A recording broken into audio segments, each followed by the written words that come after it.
My mom gave my dream wedding dress to my sister, so I got married in something that made her regret it. I stood frozen in the hallway, the empty garment bag trembling in my hands. For 8 years, that dress had hung right there in the back of Mom's closet, untouched, waiting for my wedding day. I had checked every corner of the walk-in, behind the winter coats, even inside the old storage boxes stacked high on the shelves, but it was gone. My heart dropped as I turned around, and there stood my mother, arms crossed, calm as if nothing had happened. "Oh, Evelina, I gave it to your sister. She's getting married first, after all." Her words hit like ice water thrown in my face. That dress wasn't just fabric and lace. It was a promise. My grandmother had given it to me when I turned 16, right before she passed. She told me it was for my special day. She told me no one else was to wear it. And now it had been handed over like it meant nothing. My name is Evelina Rodriguez, and that dress, my dream since I was a teenager, had been stolen without even a conversation. I stared at my mother, trying to speak, but nothing came out. The betrayal cut sharp, like a knife twisted in my chest. My sister Brooklyn always got everything first. But this was mine. This wasn't about who was getting married first. This was about being seen, about being valued. She expected me to be quiet, to accept whatever scraps were left, like always. But something in me snapped that day. I walked out of that house in Denver shaking, but my heart was burning with determination. I knew right then I wouldn't beg. I wouldn't cry. I would show them exactly who I was. If they thought I'd fade into the background on my wedding day, they were dead wrong. So I wore something they never expected. Something they couldn't ignore.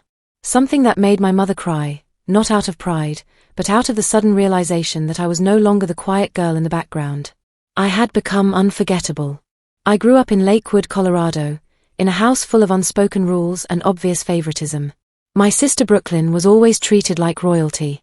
Everyone praised her platinum blonde hair, her bright blue eyes, her infectious laugh. People said she was the one who would marry well, the one born to be a bride. I was the opposite. Too quiet, too focused on my studies, too serious.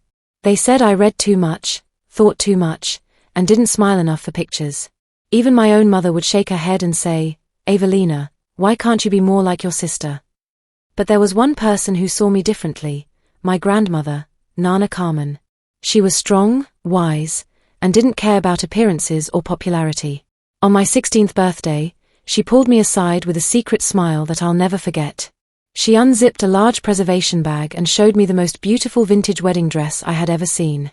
Hand-sewn in 1967, delicate ivory silk with intricate beadwork that caught the light like diamonds. "This is for your special day, Mija. Yours, not anyone else's." Her voice was soft but firm.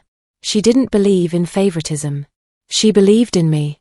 From that day on, that dress became my dream. I kept it safe in Mom's climate-controlled closet, checking on it every few months like a precious secret. Every time I looked at it, I felt chosen. It was the one thing in that whole house that was truly mine, not shared, not compared, not up for debate. While Brooklyn was always getting attention, first car at 16, first spring break trip to Cancun, first everything, I held on to that dress like it was my proof that I mattered too. I told myself, one day, when it's my turn, I'll wear this and they'll finally see me shine. But I was wrong.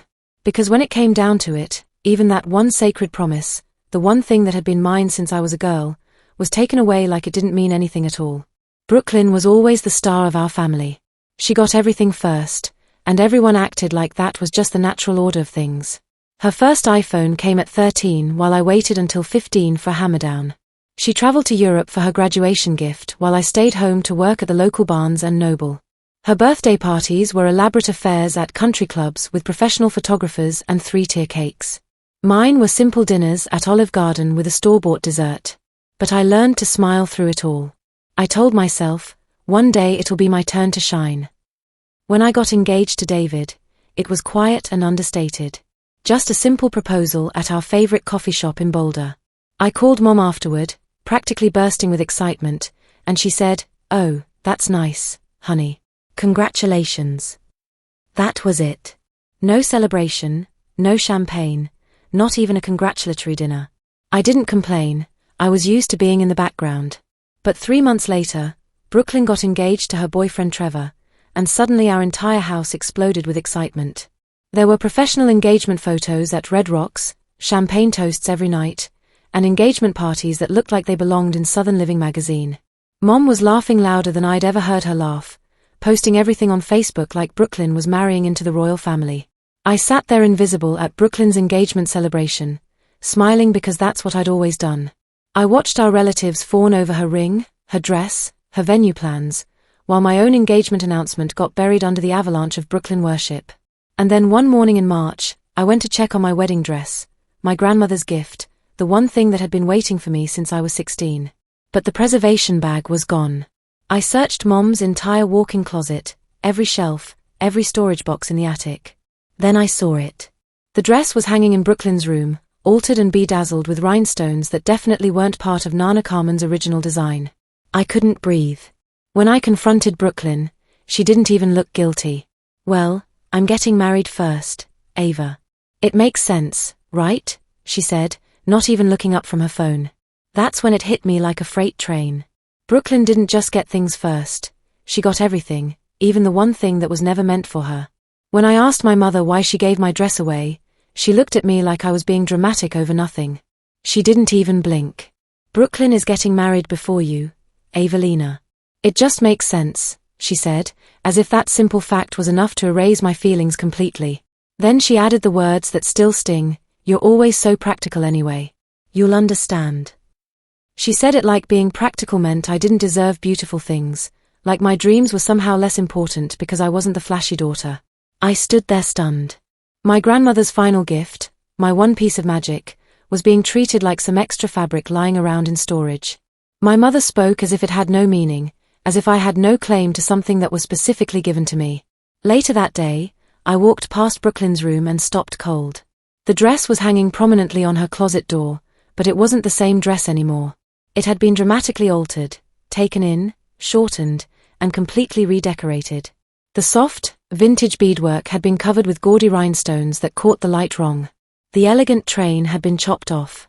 The shape was all wrong, completely ruined. My heart shattered into 1,000 pieces. Brooklyn saw me staring and casually said, "You weren't even planning a big wedding anyway, Ava. Besides, it totally suits my style better.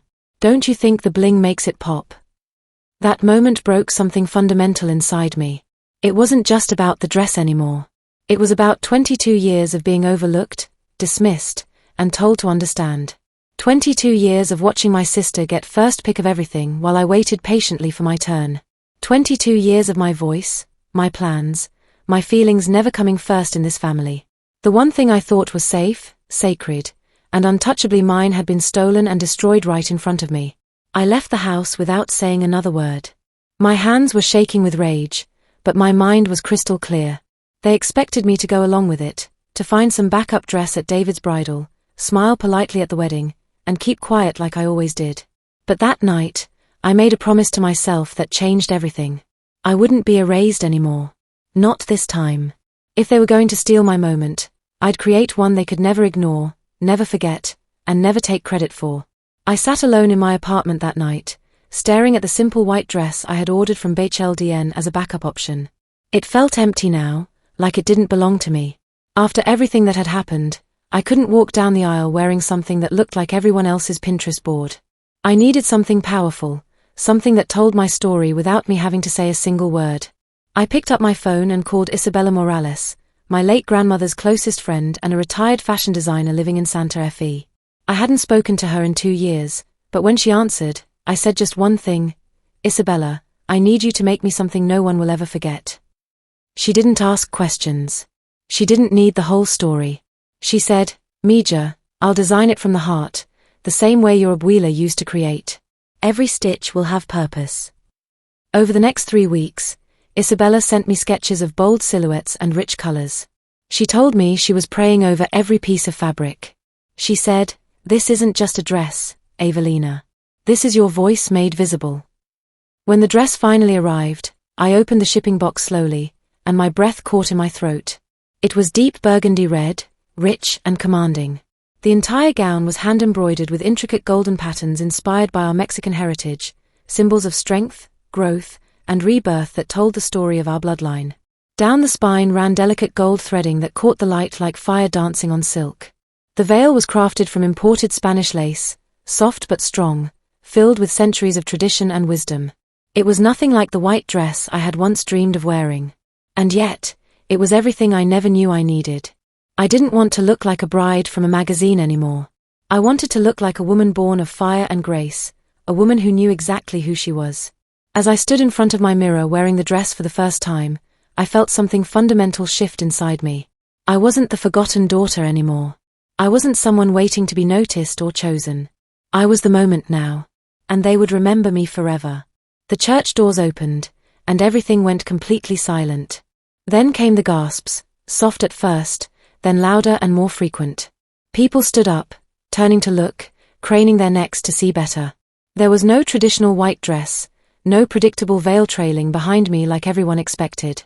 I walked slowly down the aisle of St. Catherine's Cathedral wearing deep burgundy red, bold and absolutely unapologetic. The golden embroidery on my gown shimmered with every step, each symbol telling a story of strength. Each thread spoke louder than any words I could ever say. I wasn't just walking down an aisle. I was walking into my power, my truth, my moment.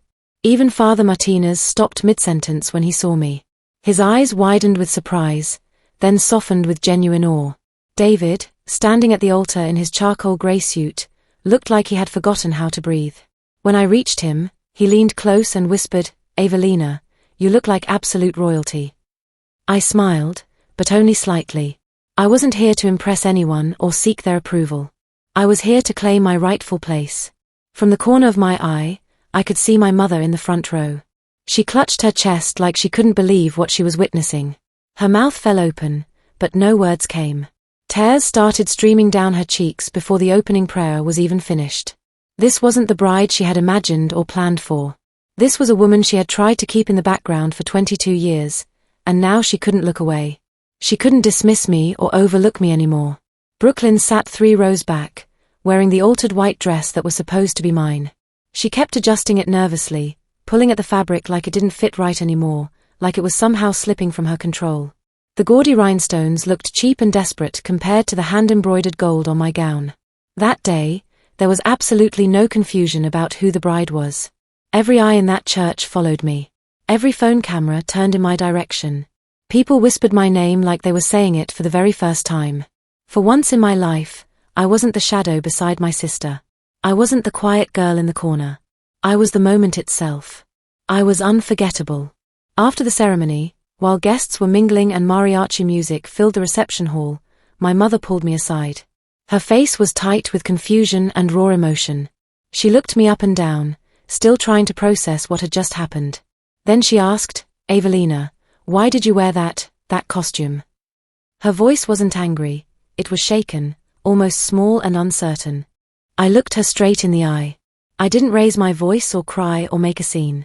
I simply said, "Because the dress you gave away was stitched with your favoritism, Mom." This one?